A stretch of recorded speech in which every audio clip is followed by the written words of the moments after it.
Well, one of the things I want to talk about this afternoon is you've heard several accounts of what God is doing around the world through Athletes in Action. You've heard what's happening in the hearts of our staff and our ministry partners as well. You've got to hear about 3 initiatives around country growth, around our efforts in London coming up this summer and what that could do to be a blessing around the world as well, to how you can use sports teams to grow your ministry. So this session is really on how do we focus? How do we focus knowing that we are all in different places, knowing that we each have different capacity around us, but how do we really focus to build movements where God has called us to go? And so this came to me a few weeks ago. I had the privilege of speaking to some Athletes in Action alumni. And one of the questions that was asked to me is, what is our biggest challenge around the world? What is our biggest challenge around the world? And having the privilege to be in the role that I'm in and interacting with several of you and interacting with our Global Leadership Council, you know, someone said, oh, it's got to be money. I said, we always need money. Oh, it's got to be manpower. Yeah, we could use manpower. I said, actually, our biggest challenge, in my estimation, is our focus. It's our focus. Because there are so many great things that Athletes in Action is doing around the world. So many.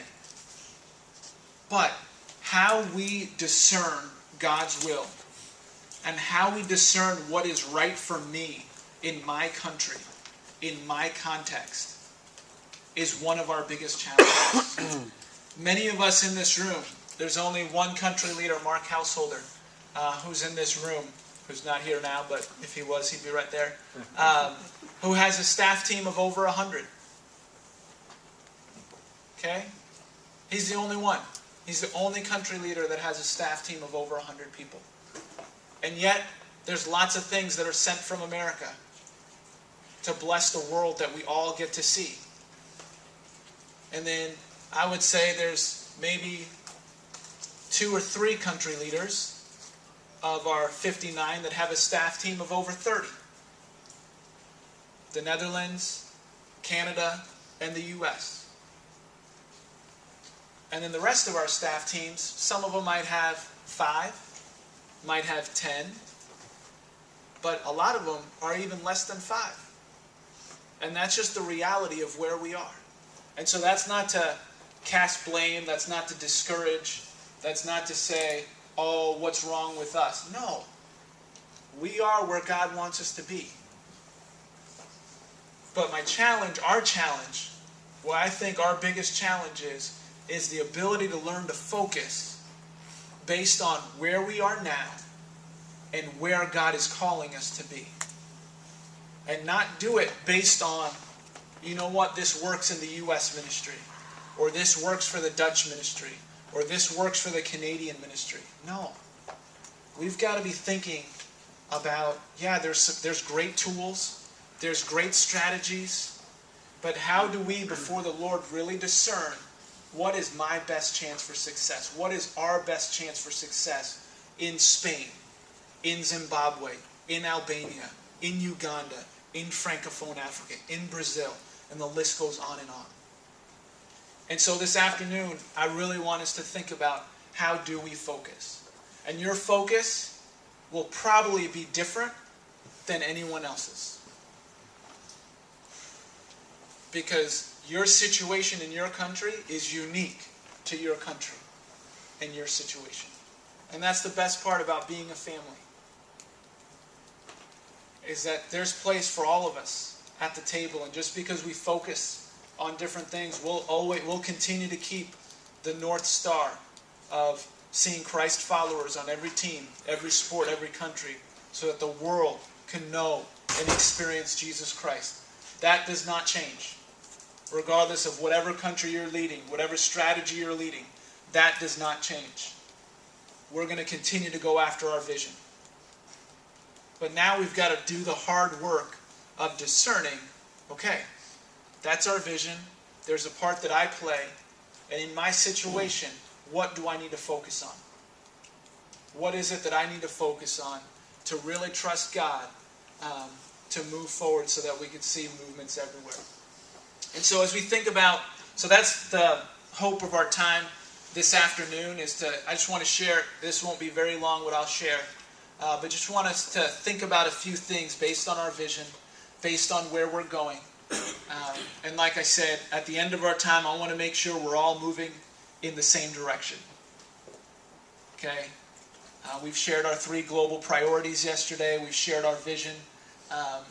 But as we think about Christ followers on every team, every sport, every country, there's 3 elements of that as far as the strategy goes. Every sport, every team, every country. Right? So I, along with the Global Leadership Council and some country leaders, we're gonna take the part of really thinking and owning the strategy of every country. Right? So we'll do that part. And that doesn't mean we're doing that on our own, but that's going to involve your help. But we'll think of the strategy of that. But in your specific country, it boils down to teams and to sports. And so a few questions in regards to teams and sports. How many teams are in your country? How many sports are in your country? Do any of our country leaders have an accurate count of that? Anyone? Okay. I want to encourage us to really be thinking about it. If we're serious about going after every team and every sport in every country, okay, I want us to think about, okay, how many teams are in your country?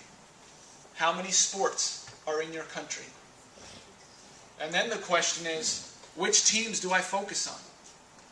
Which sports do I focus on? Because like I said, you could see lots of different things, lots of great things as part of the AI family. You could see things from our Dutch ministry. You could see things from our U.S. ministry, from our Canadian ministry, from what takes place in South Africa, from Zimbabwe. And I mean, the list, you could leave here thinking, oh my gosh, I want to do that when I get back home. Oh, I want to do that when I get back home. Or depending on who you talk to last. Wow, that sounds like a really great idea. But I want us to bring us back. I want to bring us back to be thinking about, okay, what's our vision? Christ followers on every team, in every sport, in every country. So really, I want you over the next day, next 2 days, be thinking about how many teams are in your country. How many sports are in your country. Actually, just take 2 minutes, just right where you are, and think about that question. Try to brainstorm the names of how many sports teams are in your country, whether that's at the university level, whether that's at the professional level, whether that's at the club level, and then how many sports are represented in your country as well. So take 2 minutes and just try to come up with that list.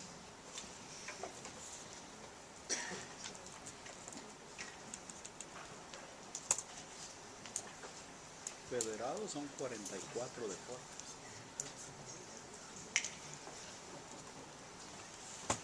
¿En Guatemala?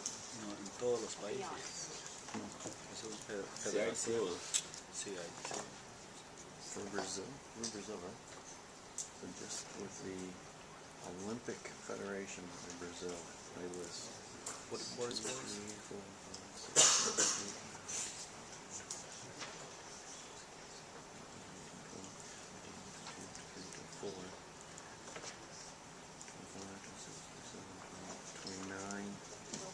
Accredited Olympic sports. Then they have associated. Yeah. 1, 2, 3, 4, 5, Different 6, sports. 7, 8, 9, 10, 11, 12. Also. Hey, you got a hockey team. Ice hockey Yeah. team. Ice or grass? Ice. It says ice hockey, figure skating. They were associated. Yeah. At least officially every country have 44 federations. That means 44 different 24? sports. Plus 39? Yeah. 29. 29. 29? That means 50, 53.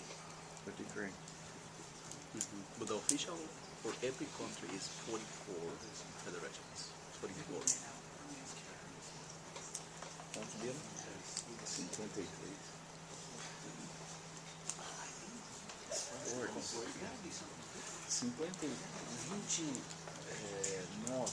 in Guatemala in soccer, just in soccer, we have like 300 teams in Guatemala, and we are 14 million people.